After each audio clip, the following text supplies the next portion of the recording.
Vadakkanchery Panniyankara toll പ്ലാസയിൽ പ്രദേശവാസികൾക്ക് സൗജന്യമില്ല. ചർച്ചയ്ക്ക് തയ്യാറല്ലെന്ന toll company school വാഹനങ്ങൾക്കുള്ള സൗജന്യവും ഘട്ടം ഘട്ടമായി നിർത്തലാക്കി. സൗജന്യം നിഷേധിക്കുന്നതിനെതിരെ സമരം ശക്തമാക്കുമെന്ന വടക്കഞ്ചേരി ജനകീയവേദി.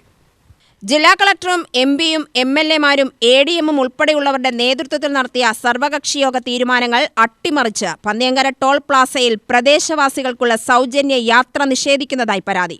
ഇനി മുതൽ പ്രദേശവാസികൾക്ക് സൗജന്യ യാത്ര അനുവദിക്കില്ലെന്നാണ് ടോൾ കമ്പനി പറയുന്നത്.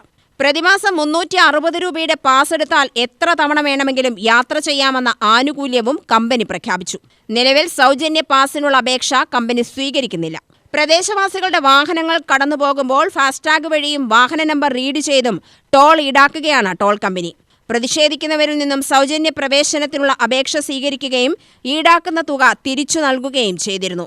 സർവകക്ഷി യോഗത്തിൽ ഓട്ടോറിക്ഷകളുടെ കാറ്റഗറിയിൽ ഉൾപ്പെടുത്തി ഓട്ടോ ടാക്സികൾക്കും ടോൾ നൽകാതെ യാത്ര ചെയ്യാമെന്ന് K Radhakrishnan M P Sumod MLA ഉൾപ്പെടെയുള്ള ജനപ്രതിനിധികളും വിവിധ സംഘടനകളുടെ നേതാക്കളും പറഞ്ഞിരുന്നു. പുതുതായി എടുക്കുന്ന പ്രദേശവാസികളുടെ വാഹനങ്ങൾക്ക് സൗജന്യമില്ലെന്ന ഉറച്ച നിലപാടിലാണ് ടോൾ അധികൃതർ. ഇനി ഒരു ചർച്ചയ്ക്കും തയ്യാറല്ലെന്നും ടോൾ കമ്പനി വ്യക്തമാക്കിയിട്ടുണ്ട്. പന്നിയങ്കരയിൽ ടോൾ കമ്പനികളും ജനപ്രതിനിധികളും രാഷ്ട്രീയ കക്ഷികളും ഒത്തുകളിക്കുകയാണെന്ന് നാട്ടുകാർ ആരോപിച്ചു. യുഡിവി ന്യൂസ്, പാലക്കാട്.